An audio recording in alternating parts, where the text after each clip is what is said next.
Aujourd'hui, je voudrais te parler de la relation entre Internet et l'acquisition de la connaissance.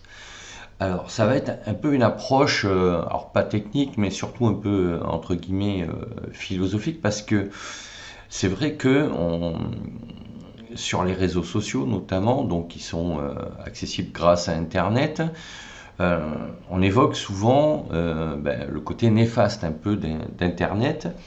Mais moi, je crois qu'il est quand même important de se rappeler que toutes les innovations qui ont été apportées, notamment grâce à la philosophie des Lumières, qui préconisait donc l'émancipation, la liberté et le progrès grâce à la connaissance, ont fait que les grandes inventions de l'humanité en sont j'allais dire, la résultante. C'est-à-dire que tout ce qui a été inventé, comme l'électricité, l'automobile, euh, etc., etc., toutes ces inventions, ces innovations qui ont changé la vie des gens et donc les civilisations, hein, toutes ces inventions, à un moment donné, ont été critiquées, ont été montrées du doigt. Quand l'automobile est apparue, ceux qui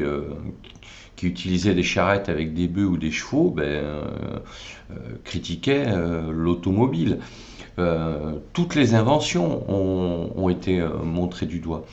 Et je crois que c'est avec cette approche-là qu'il faut prendre en compte la création d'Internet qui donne accès à la connaissance. Parce que évidemment, après, les automobiles ont fait qu'il y a eu des accidents et qu'il y a des côtés négatifs. Mais pour Internet, c'est la même chose. Mais je crois qu'il faut il faut rester sur l'idée en fait. Qu'est-ce que l'idée principale, l'idée générale d'Internet? Surtout si toi, tu souhaites créer une activité en ligne, tu veux le faire pourquoi? Tu veux le faire pour pour t'émanciper, pour être libre et pour progresser. Donc on rejoint bien ici l'idée de la philosophie des Lumières.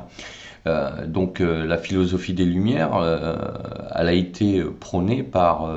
alors on appelait ça des philosophes, parce qu'à l'époque, en fait c'est plus tard qu'on les a appelés des philosophes, parce qu'à l'époque le métier n'existait pas, mais c'était des penseurs plutôt.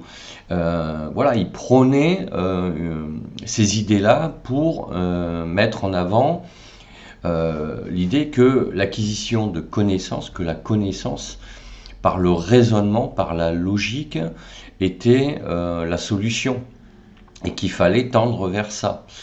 Et c'est ce qui a donné par la suite donc l'encyclopédie sur différents sujets, sur les sciences, sur la nature, sur l'agriculture, sur la santé, etc., etc. Et Internet, j'allais dire, n'est que le prolongement de cette philosophie parce que, en fait, aujourd'hui, comme à l'époque, on assiste à la démocratisation de l'accès à la connaissance, comme la philosophie des Lumières l'avait préconisé. Parce que ce qui a été la source de la généralisation de la connaissance à l'époque, donc on est fin 18e, c'est que, en fait, il y a eu justement l'invention de l'imprimerie. Et l'imprimerie a permis d'éditer des livres qui ont été accessibles au plus grand nombre, alors qu'avant, les livres étaient accessibles à une minorité. Et, euh, et l'imprimerie, évidemment, a fait l'objet de critiques par ceux qui détenaient une exclusivité. Et pour Internet, c'est un peu la même chose. C'est-à-dire que Internet, quand voilà, je vois que certains remettent en cause ce concept et le mettent en opposition avec l'activité réelle entre guillemets, c'est-à-dire que on oppose les activités en ligne avec les activités en présentiel, mais c'est comme si on mettait à l'époque on avait mis en opposition l'automobile avec la charrue et ses bœufs quoi. Donc à un moment donné, il va peut-être falloir rester sur les fondamentaux, sur l'idée générale, de ce que peut apporter Internet. Alors effectivement, ça apporte des côtés négatifs, mais il y a tellement de choses positives grâce à Internet que l'on peut faire. Si aujourd'hui tu peux créer une activité en ligne, c'est grâce à Internet. Et l'activité en ligne que tu vas pouvoir créer, bah, elle n'était pas possible avant. C'est-à-dire que même si tu es perdu au fin fond de la cambrousse dans un pays X ou Y et que tu as une connexion Internet, tu peux créer un business en ligne, quoi. C'est quand même extraordinaire. Et ça, si tu veux, c'est cet accès à la connaissance qui va te permettre de créer cette activité. C'est quand même, quand on y pense, c'est quelque chose d'incroyable, quoi. Et évidemment, après, c'est à toi, à nous, de faire le tri et d'aller chercher sur Internet ce qui peut t'apporter en termes de connaissances, en termes de compétences pour t'améliorer et pour après toi aussi proposer, délivrer des savoirs et des contenus qui vont apporter aux autres. Donc en fait, je crois qu'il est bien de rester centré sur l'idée principale, quoi, de ce que ça peut apporter. Et effectivement, comme toutes les inventions, à un moment donné, elles peuvent être détournées, comme la dynamite, hein, qui a été à la base, qui a été inventée pour plutôt, j'allais dire, faciliter la construction de routes, pour faire sauter donc des rochers et pour dégager le terrain, etc., etc. Et puis après, quand on a vu la puissance que ça produisait, effectivement, ça a été utilisé pour la guerre, quoi. Voilà. Donc, si tu veux, toutes les inventions, à un moment donné, ont été utilisées à mauvais escient et ont été critiquées. Mais est-ce que c'est pour autant qu'il faut remettre en cause ces inventions de la même manière que Internet pourrait être remis en cause parce qu'il y a des crétins qui disent n'importe quoi sur Internet? Bon, ben, ça c'est après à chacun et à toi de faire le tri. Toi, ton objectif, si tu me suis, c'est que tu veux créer une activité en ligne et qu'effectivement tu recherches des informations, tu recherches des connaissances pour te permettre de créer ton business en ligne. Donc à partir de là, tu vas pas perdre du temps à regarder des vidéos ou à lire des articles qui t'apportent rien. Donc c'est à toi aussi de faire le tri et grâce à Internet de pouvoir enrichir tes connaissances tout simplement. Et voilà, je voulais faire un sujet sur ça parce que c'est vrai et c'est marrant parce que en fait c'est souvent ceux qui dénigrent Internet le font sur Internet. C'est-à-dire que voilà, c'est comme si à l'époque un gars qui avait une charrue et des bœufs critiquait l'automobile en achetant une automobile et en se mettant donc à utiliser essentiellement une automobile et en passant son temps à critiquer cette invention, quoi. Et on est un peu dans ce cas de figure.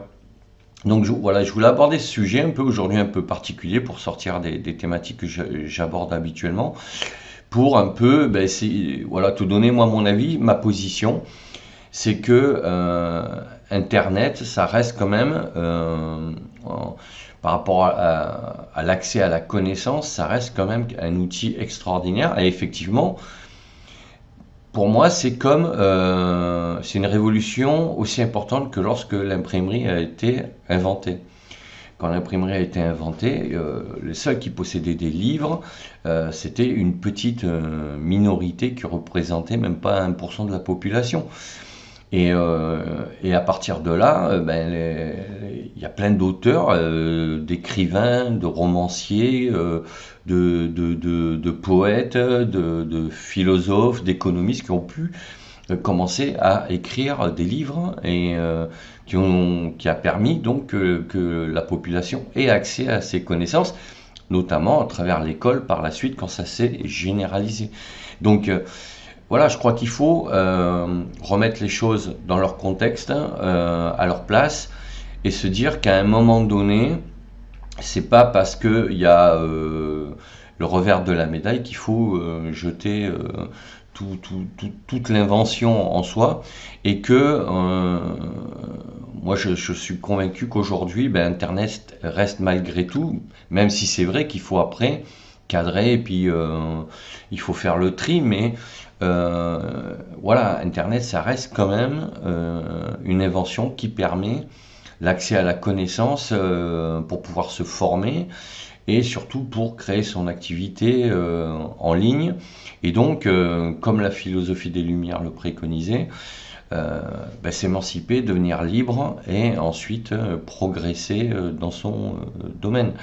Donc voilà ce que je voulais aborder comme sujet aujourd'hui, parce que j'avais envie de le faire, et puis de te donner moi ma vision des choses, parce que ben, je vois pas mal de trucs passer, et sur lesquels je suis pas vraiment d'accord, et pour moi ça reste quand même aujourd'hui un outil d'émancipation qui va te donner de la liberté et te permettre de, à travers ton activité en ligne, ben, de pouvoir t'épanouir, quoi, tout simplement.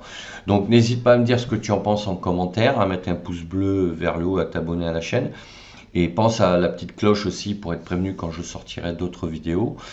Et je te dis à bientôt pour d'autres sujets.